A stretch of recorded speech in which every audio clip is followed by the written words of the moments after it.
Margo, I hear you calling my name. A whisper of wild that no city can tame. Just 10 kilometers north of Longlac, we follow your pull and we never look back. Gliding on air just to see where you hide. Higher the trees where the shadows divide. While the neighboring waters run dark like a T, a stark contrast wakes in the Emerald Three.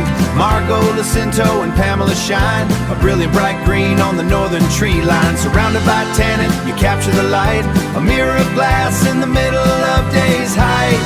In the middle of day's height, we loop round the shoreline and drift out to space to watch how the deep and the shallow embrace.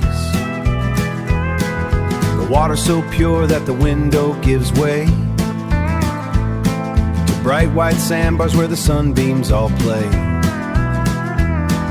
We're packing the snorkels to dive underneath, to swim in the clear of the northernmost reef.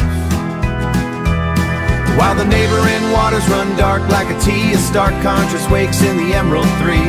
Margo, Lacinto, and Pamela shine, a brilliant bright green on the northern tree line. Surrounded by tannin, you capture the light, a mirror of glass in the middle of day's height. In the middle of day's height. When the afternoon cools and the shadows get long, we'll rig up the tackle and sing a new song, casting a line where the cold waters rout. Cold waters rout.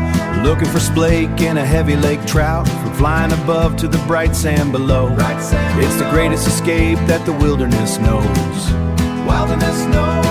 They drive from the south, crossing over the lines to trade in the city for ancient pines. Through the hunting in fall and the ice, fish and snow, it's a cross-border journey the longing hearts know. A four-season cure for a soul that will roam, finding their peace in a wilderness home. No shadows of amber, no tea calling my name. Fish on!